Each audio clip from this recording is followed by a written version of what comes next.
aja. Apakah panjang khusus dengan panjang itu ada pengaruhnya atau enggak? Udah deh, kalau udah selesai, beres untuk penyelesaian Excel.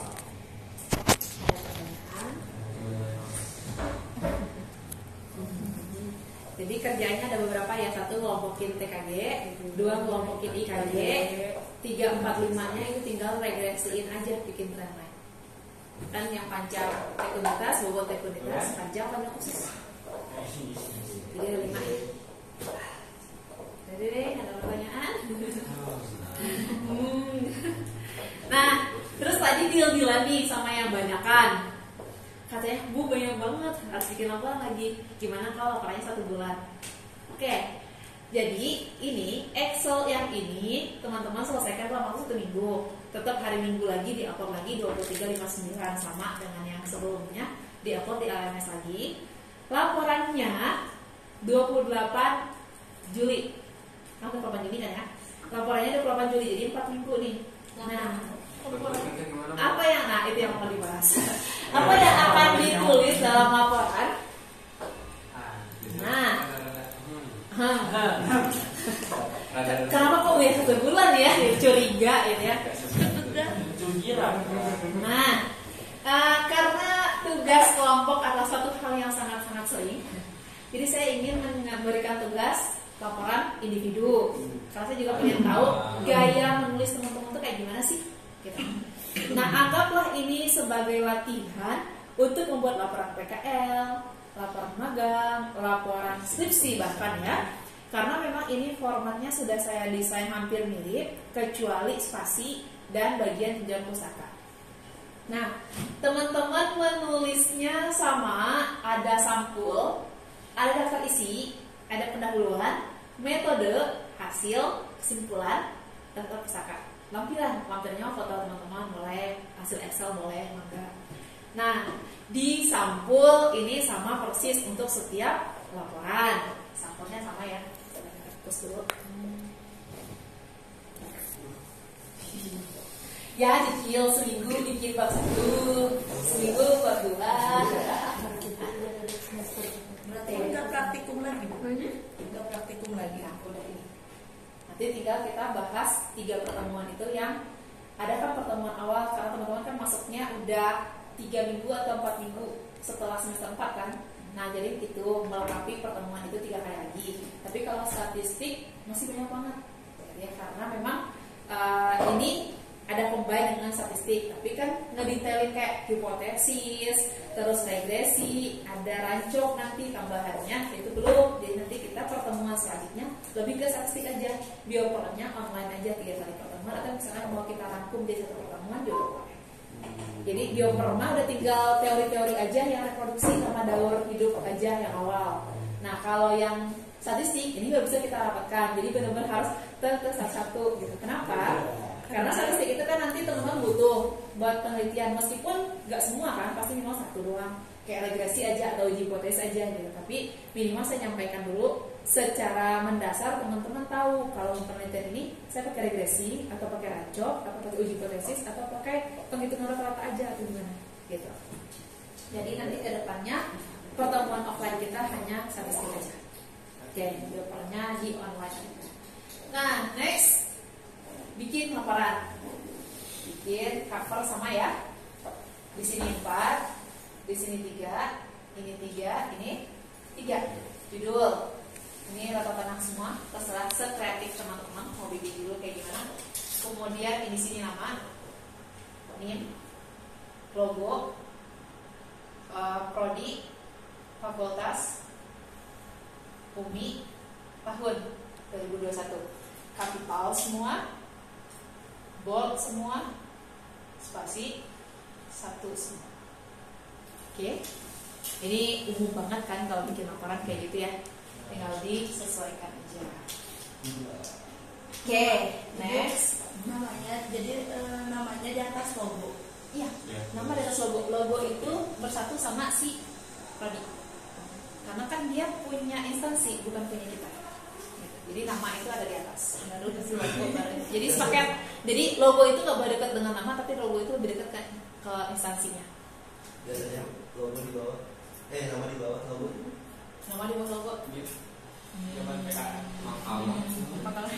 makalah ya. Atau suka ada yang kayak gini, logo, judul ya, bernama instansi, suka ada yang kayak gitu. Kalau yang ini, kalau tulisan ilmiah kayak gini, kalau skripsi nanti kayak gini. Jadi logo itu milik instansi. Gitu. Jadi nanti kedekatan pun dekatnya lebih ke instansi daripada ke nama. Oke, itu untuk cover, daftar isi. Nah, jadi anggaplah kita lagi belajar Word. Teman-teman jangan ngetik satu-satu untuk daftar isi. Nanti saya ajarin cara bikin daftar isi otomatis. Kemudian daftar tabel, daftar gambar itu disesuaikan. Pendahuluan. Nah, di pendahuluan itu ada latar belakang sama tujuan. Sama satu lagi ada abstrak. Pernah baca jurnal? Pernah. Pernah lihat abstrak? Pernah. Apa itu abstrak? Bahasa Inggris. Abstrak. Nah, ini ada teman-teman satu lagi nih, ada ringkasan. Ada kesimpulan. Nanti teman-teman akan menulis abstrak dan kesimpulan. Suka banyak yang salah. Gitu. Si kesimpulan ini adalah jawaban dari tujuan. Jadi kalau misalkan tujuannya mau apa? Mau melihat pertumbuhan ikan, kesimpulannya cuma pertumbuhan aja. Nggak perlu bikin ikan nila atau Oreoprochloticus merupakan ikan ini, makanya ini panjang dia sampai mau, nggak usah. Itu namanya ringkasan. Ya.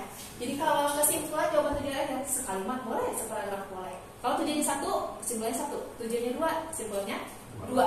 Gitu. Ini kesimpulan.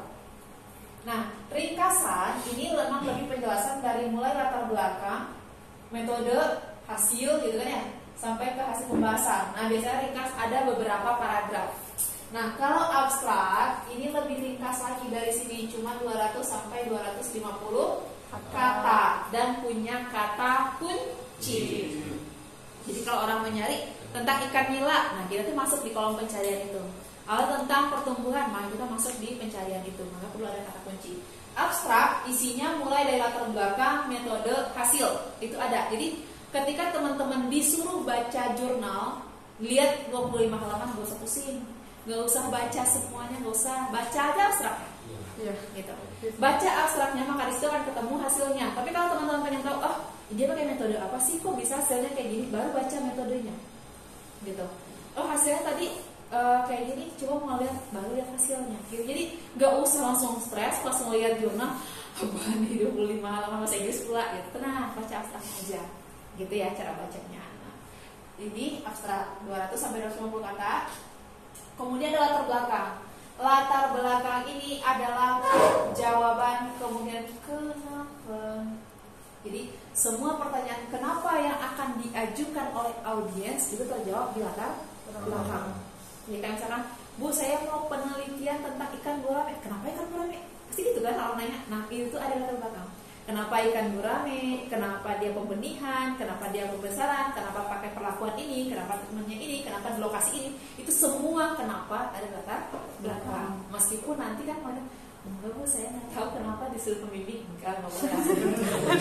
Aduh. Kenapa begini? Dia sama Bu Novita dia suruhnya pakai ikan nila gitu ya 30 ekor. Dia jujur tapi kayak ilmiah. Dan meskipun nanti teman-teman disuruh oleh dosen pembimbing, tetap cari alasan ilmiahnya. Kenapa ikan gurame? Karena sekarang permintaan meningkat Bu.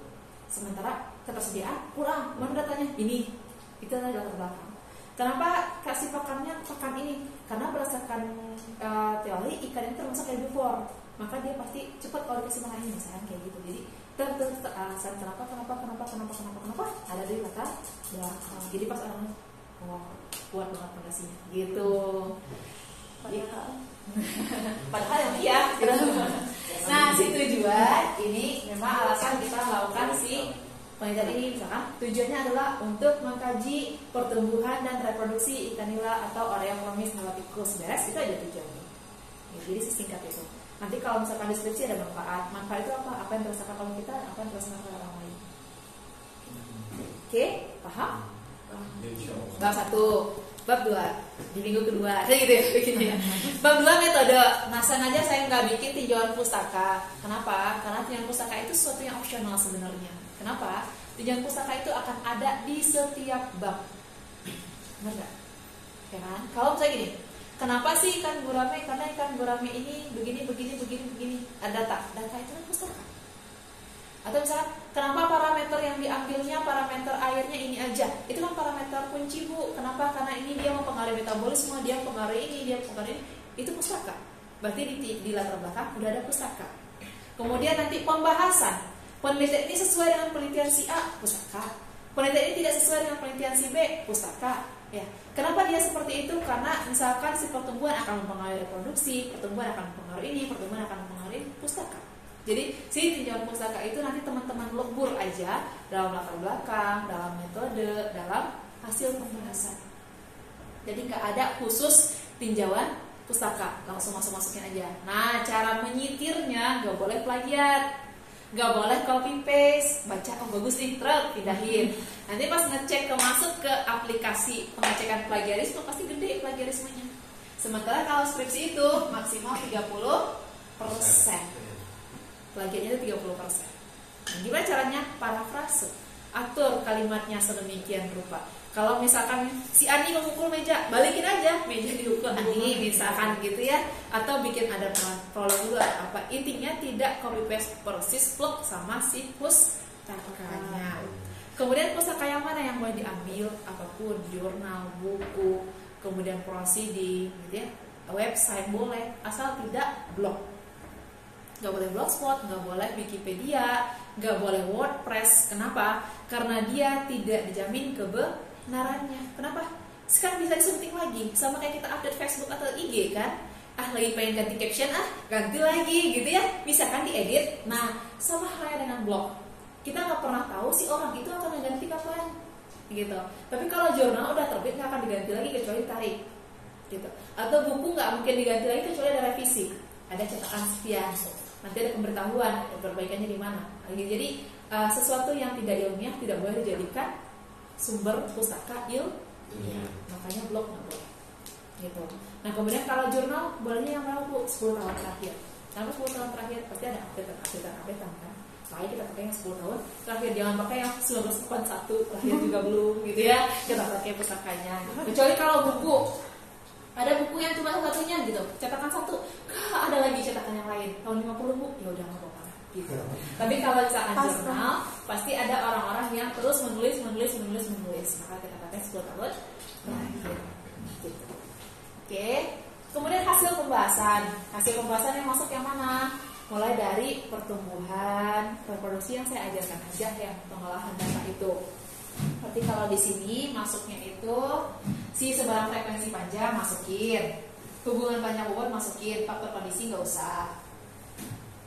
Kemudian nisbah kelamin nggak usah, TKG iya, IKG iya.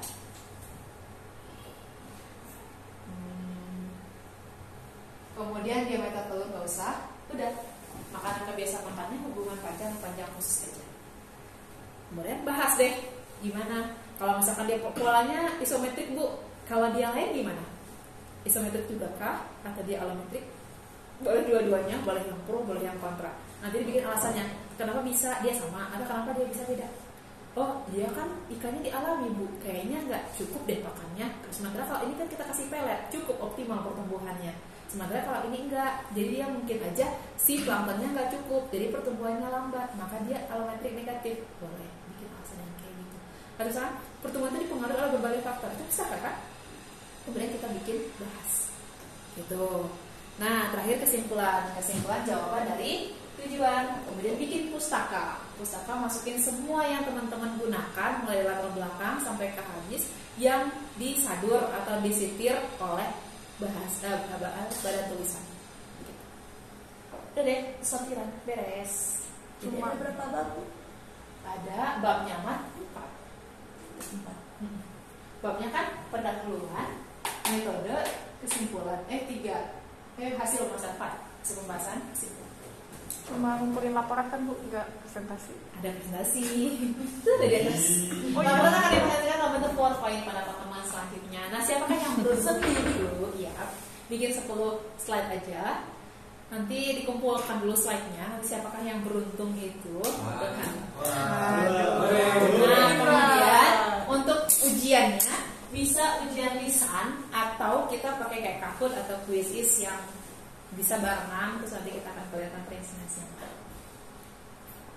gitu. Nah, karena UAS itu berakhir di bulan Agustus ya, Juli, 31 Juli perkuliahan terakhir, maka laporan ini sampai tanggal 28 Juli. Nanti pengujiannya di bulan Agustus atau di akhir Juli.